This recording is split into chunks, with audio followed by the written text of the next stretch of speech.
What is going on, Chooms? It is your boy Soy here, back here with another video, and in this video, we're still doing the Fate episodes. However, I do want to announce that I'm not going to be showing all of them. I'm probably just going to be doing Eugen this time, and then Rosetta and Id, since, you know, he's part of the main group in this game or whatever. Because I realized that it's just gonna have me keep doing this and doing this, and I'm kind of getting tired of it, and I'm not gonna lie. There's also two new characters. We got Toyin and Siofon. I'm guessing that's how you say it.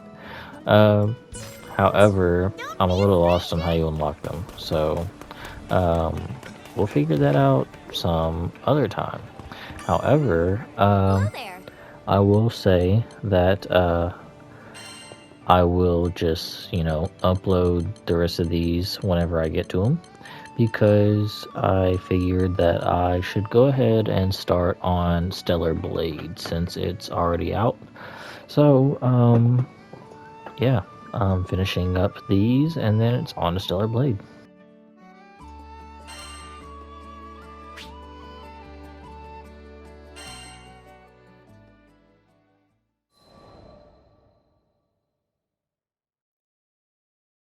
I once gave up being a skyfarer.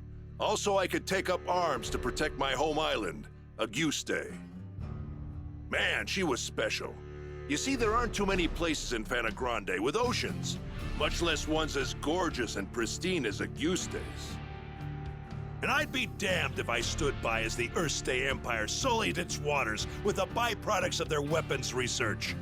It goes without saying that I enlisted. Good thing, too, because it was in the midst of the ensuing war that I met the Grand Cipher crew.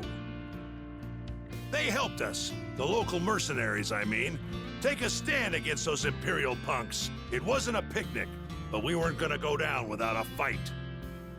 In the end, the war wasn't decided by either side, but by the patron deity of the land, Leviathan, who damn near drowned Auguste in a fit of rage. Anybody's troubles would have seemed small compared to a battle like that, huh? Well, not long after, as if irony was waiting to bite me on the ass, my estranged daughter showed up out of the blue. I know what you're thinking. What kind of parent wouldn't rejoice at seeing their child again? But it's complicated, and it's all my fault. Man, the way Apollonia looked at me, like a wolf staring down her bunny-eared breakfast. I couldn't face her. But this crew, there was something about their vitality, you know? Here were these young'uns standing against impossible odds and coming out stronger for it. Maybe if this old man took good notes, he could eventually have an honest conversation with his own baby girl. So, I asked to join the crew and took up a life of skyfaring once again. The next time my daughter and I met, I wouldn't let fear and regret keep me from moving forward.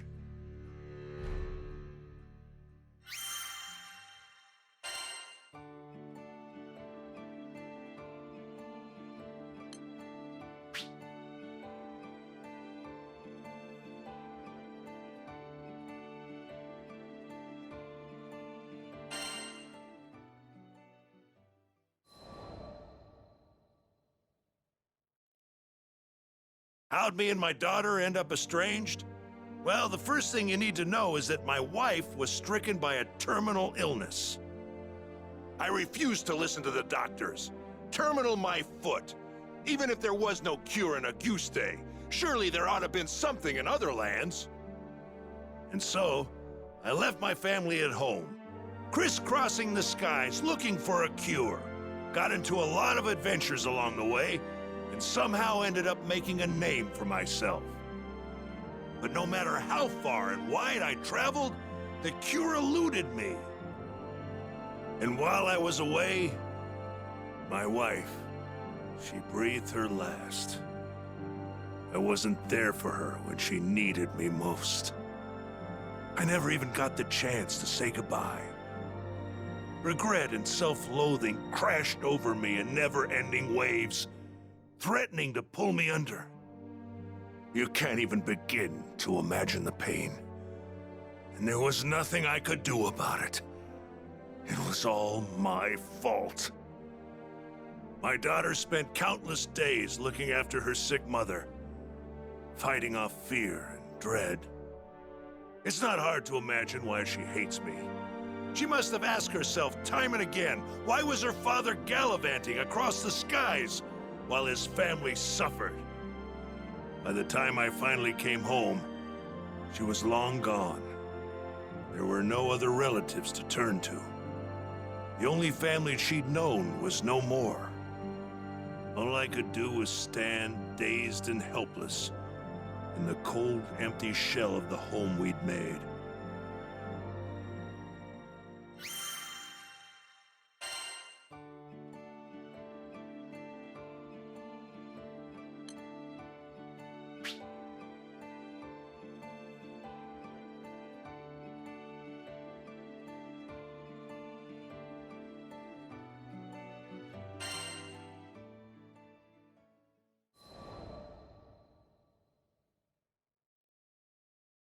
After that, 15 years passed. I met the captain, and through my travels with the crew, reunited with my daughter. This might surprise you, but we didn't have a tearful, touching father-daughter reunion the second time around either.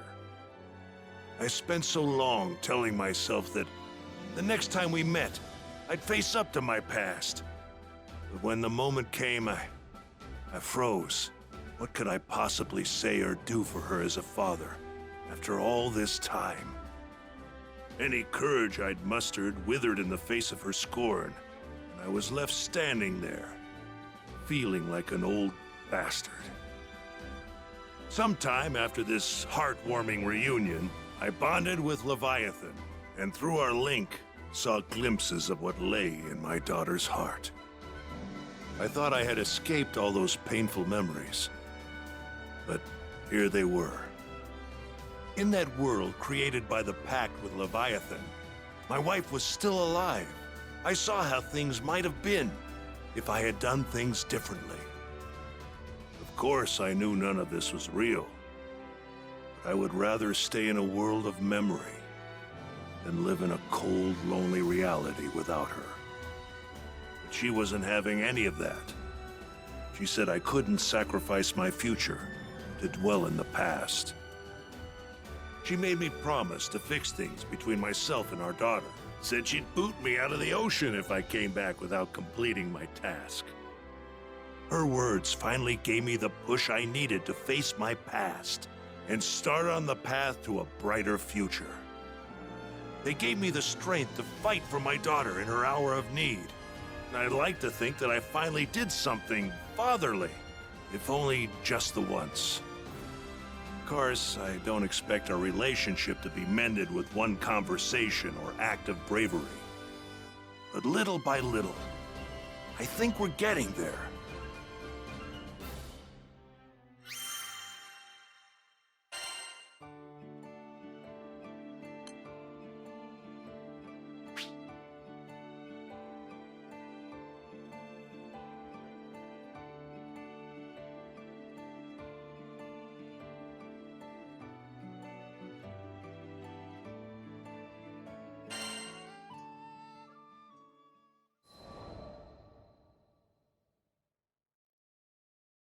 When Tempeal was hit by a devastating storm, refugees flocked to the safe haven of Folka. We heard the news and docked on the island, which was buzzing with activity. It was clear. All hands were needed on deck as reconstruction efforts got underway. So we walked through the city, looking out for opportunities to help. That's when we saw a distressed young draft. We didn't know the details, but it was plain as day that something wasn't right. He was stumbling around, eyes unfocused, and staring into space. I couldn't shake the feeling that we shouldn't leave him on his own, so we ended up trailing him. We came to the edge of a cliff. Though the morning sun shone on our faces, a frigid wind blew down our backs. The draft just stood at the edge, staring at something only he could see. Hey, careful there! With the wind whipping around like this, you might lose your footing! The draft whirled around, taken off guard. After a while, he looked away, shrugging.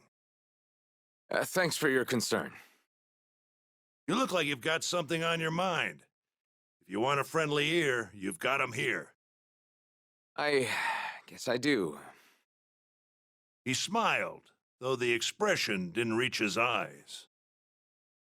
The draft introduced himself as Karzeda. Back in Tempeal, he was a jeweler's apprentice. My childhood friend was caught up in that storm. I was in love with her. Could never get up the courage to tell her. And now it's too late. Karzeda bit down on his lip, as if he was trying to hold back his despair. He went on, telling us that he'd hit a slump in his apprenticeship. Nothing he did could gain his master's approval. His frustration boiled over, and he got into a rip-roaring fight with his friend. Hurt, she fled from the workshop. He didn't go after her. I wish I had, because that's the day the storm came. Karzeda's face twisted in agony. He made a mistake, and it ended up costing him someone dear. I could understand all too well.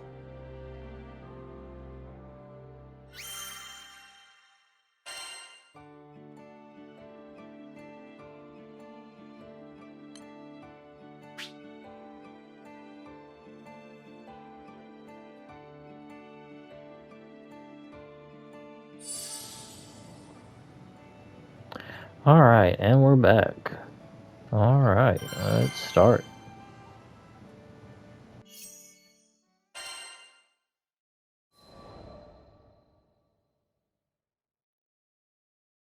Karzeda stared at the sunbeams as they illuminated the cliffside. His eyes were watering, and not just from the sun's rays. When we were kids, we made a promise. Once I became a proper jeweler, I'd share my most treasured secret with her. Cowardly, yes, but that was the only way I could tell her how I felt.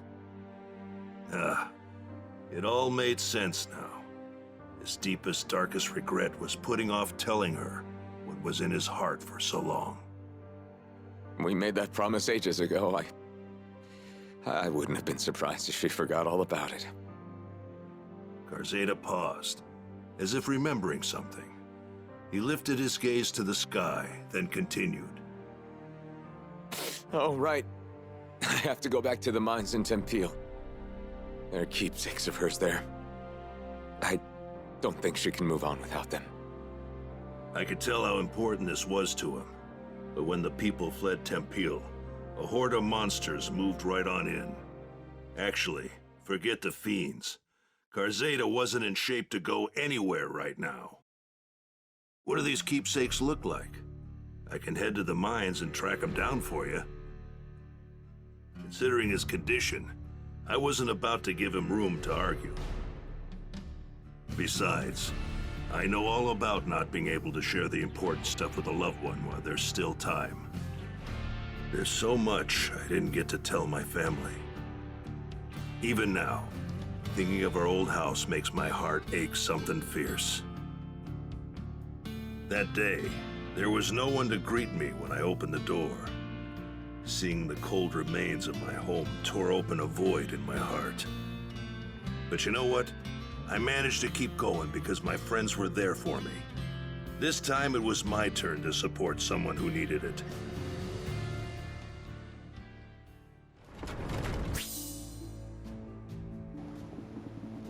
Yeah, so I guess this is the first time we're playing as Eugen.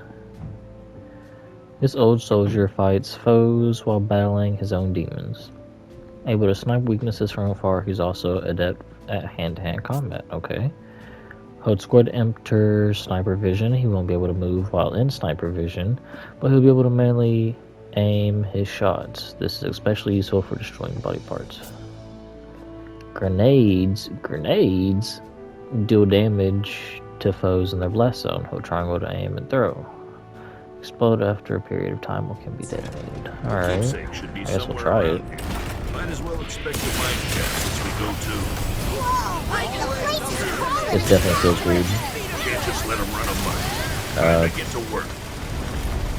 Not that I really did anything, but They act like they own the place. Sorry, but you're gonna have to move. well, I guess this works. Watch out! That's a got a bow! Well, You picked the wrong guy to have a shooting contest with. yeah, tell me about it. Carzada's counting on us to find those keepsakes.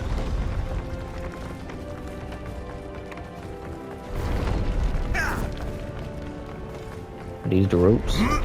Alright.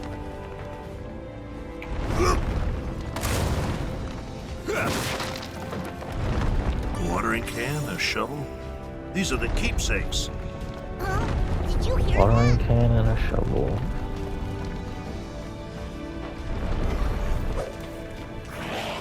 Oh, they really pulled up. More clockwork! And look at the size of that one! I'll try for circle properly. Fine by me. It's Let's over? dance. We got the big one. I think we can rest easy. Didn't even get to do anything. Let's head back to town. Sheesh, place was crawling with goblins. Good thing we came instead of Carzada. Huh?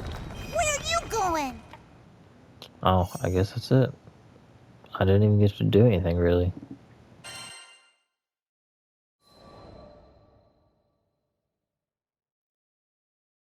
Carzada said his friend loved flowers. Tempeal's soil was harsh and didn't lend itself to flora, but her dream was to grow a variety of flowers and let them bloom all over the land. Knowing how much her dream meant to her, Carzada wanted to bring her gardening tools back and place them in front of her grave. His hands were trembling when I passed them over. Thank you. Thank you so much. He was so choked with emotion that each word sounded pained, like thorns sticking in his throat. I kept my eyes on him. It felt like if I looked away for even a second, he'd fade into the great blue beyond. He was still grappling with his hurt. You wanted to say goodbye to her properly, right? Come on, I'll go with you. I slapped him on the shoulder, silently willing him to pull himself together. I appreciate that. Thank you. Carzada hugged the tools tightly against his chest, his teeth biting down hard on his lip. It broke my heart, seeing someone so young deal with such overwhelming tragedy. The least I could do was help him see this through.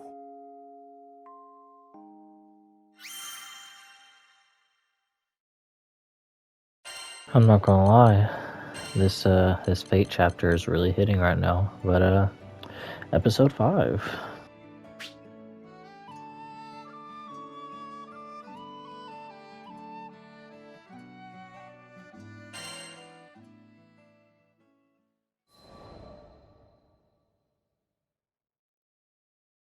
Just as we arrived at the cemetery, the clouds opened up, unleashing a torrent of rain.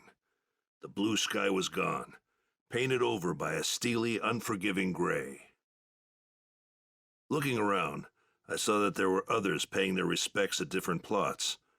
Like Carzada, they probably lost loved ones to the storm. As soon as he laid eyes on the mound of earth in front of him, the dam broke. Carzada's shoulders heaved with his sobs. Why did I say those awful things? There were so many more important things I wanted to tell you, but He sank to his knees, crippled with grief. His fist beat at the earth, sending drops of muddy water splashing onto his face. I didn't want that to be our last conversation.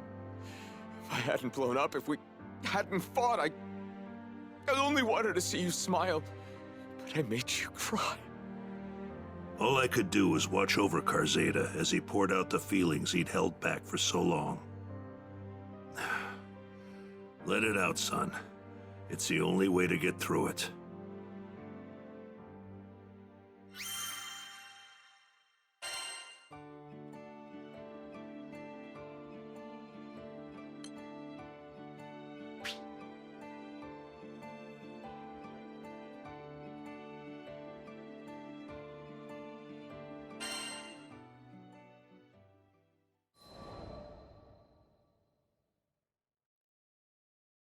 After the visit, we made our way to a tavern. We could hear the rain beating down on the establishment. It was still day, but the sky was dark as night. Garzeda ordered the stiffest drink they had and downed it in one gulp. My friend once showed me a flower and said that each one symbolizes something. At the time, I didn't get it, and I had other things on my mind, so I never bothered looking it up. He shook his head, saying that he'd wished he had treasured those small, everyday moments with her. Each word struck me like a blow, reminding me of my own failures. How am I supposed to live with this regret? It's like the storm outside, pounding on me until I give in and let it sweep me away. I mulled over his question for a while before opening my mouth. I'm not the right person to answer that. Only your friend knows. But how? She's... So I told Garzeda about my wife, and about the agony of losing her. All the things I'd hoped for, things we could do as a family, were no longer possible. The chasm of remorse threatened to swallow me whole. I couldn't imagine things getting better. Not then, not ever. But I was still alive. Unlike my wife, I still had a future. Didn't that obligate me to move forward, to find meaning in being left behind, and try to fulfill what she wanted for me? Didn't that apply to Garzeda? You want me to go with you? To find that flower, I mean? Maybe finding it would give him the answers he needed.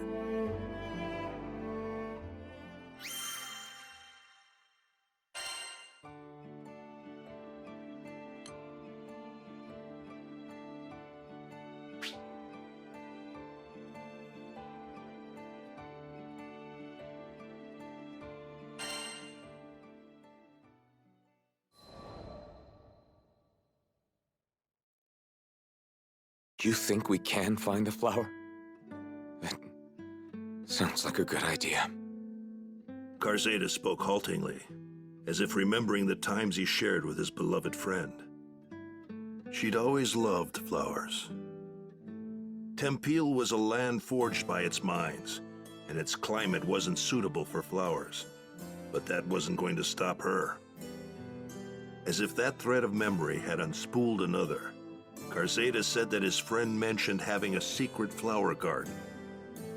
But she hadn't told him the location, so he wasn't sure where to begin looking. Sometimes she'd head out to a forest near Folka. If the garden's anywhere, it's probably somewhere in there.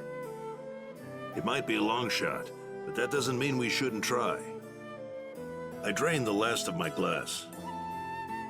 We stepped out of the tavern. The rain had stopped.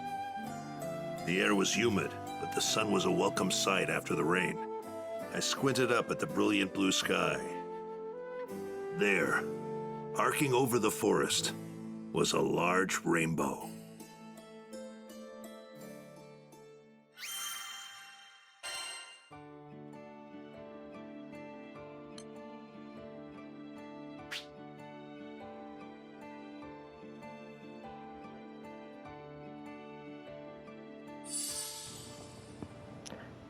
And we're back again.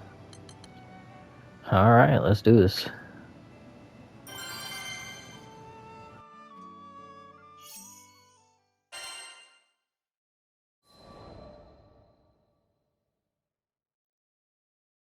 We took our first steps into the forest. There's something about the woods after it rains. The air's so pure and refreshes the spirit. I had a good feeling we'd find that garden in no time. My optimism didn't last long.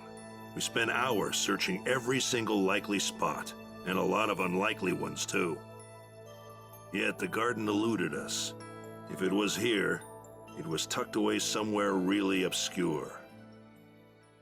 While we searched for those flowers, I made sure to keep tabs on Garzeda as well. The sun might have come out, but his expression was still clouded. He looked like he was on the verge of breaking down. I figured I should say something to try and shore up his spirits. I told him that no matter how harsh things are now, or how bad some days will be, there's always meaning in getting up each day, even if it takes some time to find it. Sometimes a search will take you back the way you came. Sometimes it's a detour, but even that has meaning, because the answer could lie off the beaten path. The important thing is to take things 1 minute, 1 hour, 1 day at a time. Even regret, though it seems as tall and foreboding as a mountain, might become a gentle hill you could walk over, given enough time. I know what it sounds like, but I wasn't just telling him this to make myself feel better. It's just... sometimes, you have to run when the going gets tough, and that's fine. Just as a ship needs a port in a storm, a soul needs a safe harbor. Turning your back on your problems isn't the solution. No one knows that better than me. But we're allowed to make mistakes. That's part of the journey, and what it means to be alive. At some point, we have to settle up with the demons inside of us and learn to live with them.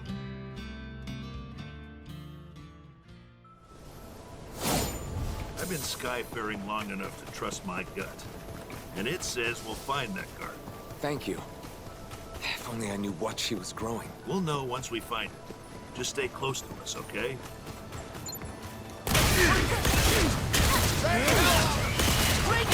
Gotta beat Stay up! calm, everyone. Okay, so I just hold it like this, right? Let's look for this garden. Maybe we can find some clues around here. How do I... Okay, I guess dodge to get out of it. Pin them down.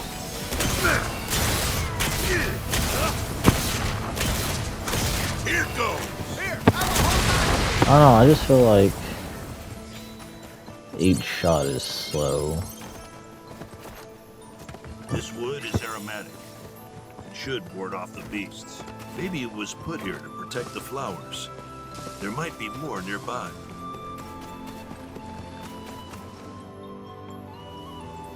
This is the place. I know it. But it's...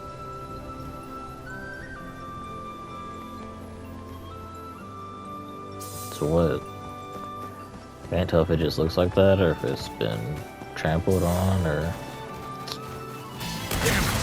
The monsters are really going to town. First things first, we fight. Get back, Carzeta. Oh, you got the hands too? Oh, Eugen. I wasn't familiar with your game. You like that? How about no? Pin them down. Yeah, how about no? Your time's up now. Get lost. Stop coming. Let's Guess I'm say. taking you all down. What those? Ooh.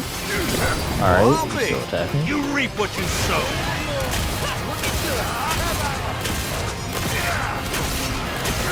I don't think so.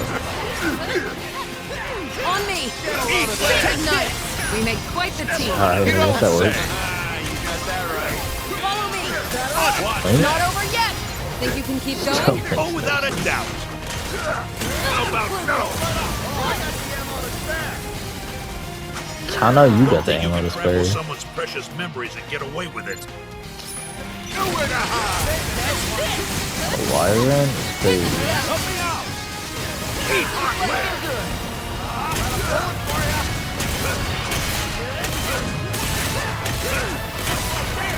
Come on, you're done a problem. Okay, I'm calling you Hellcat from now on. No objections here. Last move. You're done. You have my blade!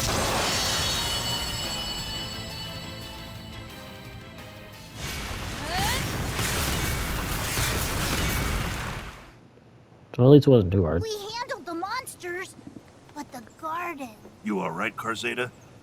Come on, pull yourself together.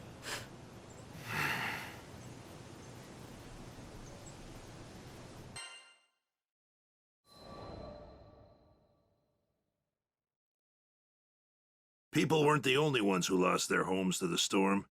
Monsters that were driven from their former territories flocked to the woods surrounding Folka. We finally found the garden, but the monsters had trampled a good chunk of the flowers, leaving behind only a few pathetically wilted survivors. Garzeda stared at the carnage, dumbstruck. I couldn't blame him. It's not like the monsters had done it on purpose, but they might as well have stampeded over his broken heart. I'm no gardening expert, but even in their sorry state, I could tell that the flowers had been well cared for.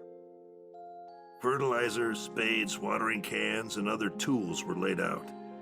Inside one of the equipment boxes, we found a notebook with detailed records of all the flowers she had planted. The notebook had instructions on how much fertilizer was needed to help the flowers take root in the mineral-loaded soil, the best time for planting, the names of the flowers, and what they symbolize. I passed the notebook to Garzeda, who began reading it as if the secret to life was written in its pages. Maybe for him it was. The last page described another flower garden, separate from this one. With the notebook to guide us, we went in search of it. As we walked, I prayed for Garzeda's sake that the other garden was intact.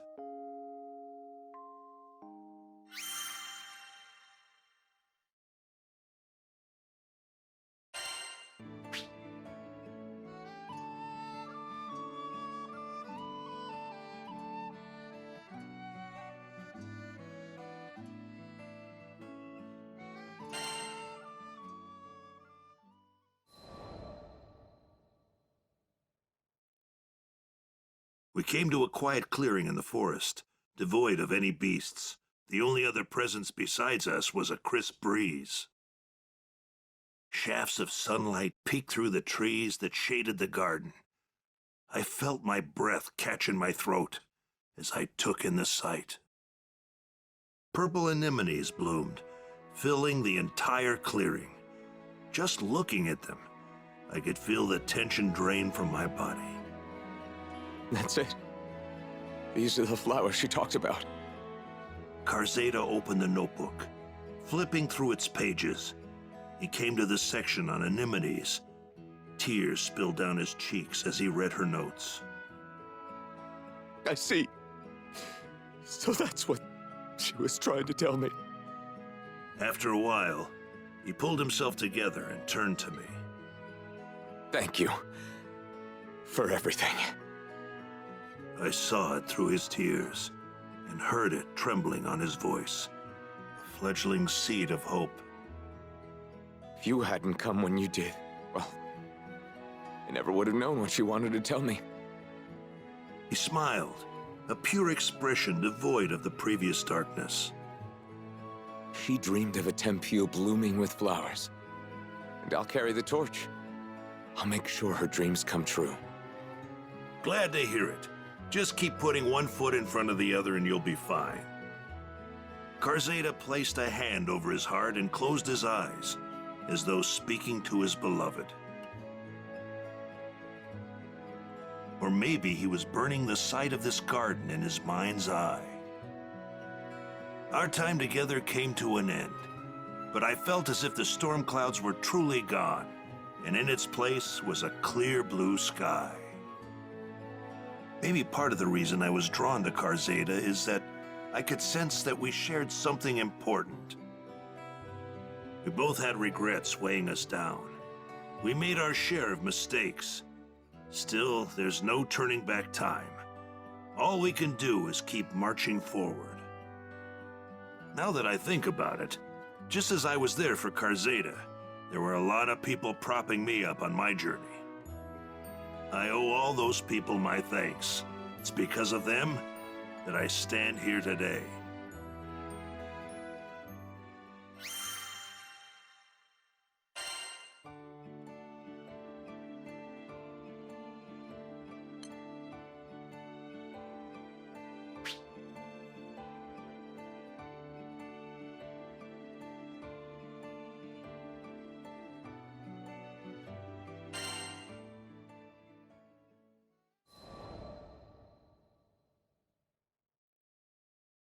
Dear Eugen, I can't thank you enough for everything you've done.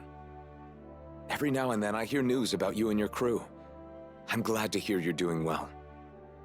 I was finally able to get licensed as a full-fledged jeweler in Folka. I started creating pieces based on those purple anemones we saw. People love them. I can't make them fast enough to keep up with the demand. The proceeds from the sales go to organizations working to restore Tempeal to its former glory. Once we can go back home, I plan to create a large garden, just as she would have wanted. The promise we made as kids can't be fulfilled, but I plan to keep the promise I made to myself. I'll do it to bring her dream to life. P.S. I never did tell you what those purple anemones symbolize. According to her notebook, they mean, I believe in you. I'll wait for you. The next time you're in Folka, look me up. Until then, please take this pressed flower as a token of my gratitude.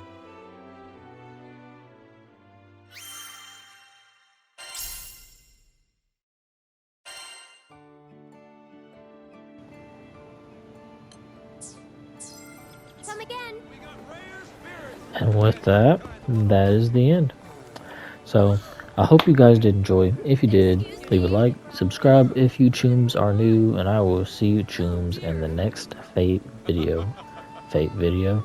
Granblue Fantasy video. It's been your boy, it's Sora, and I'll catch you guys later. Peace.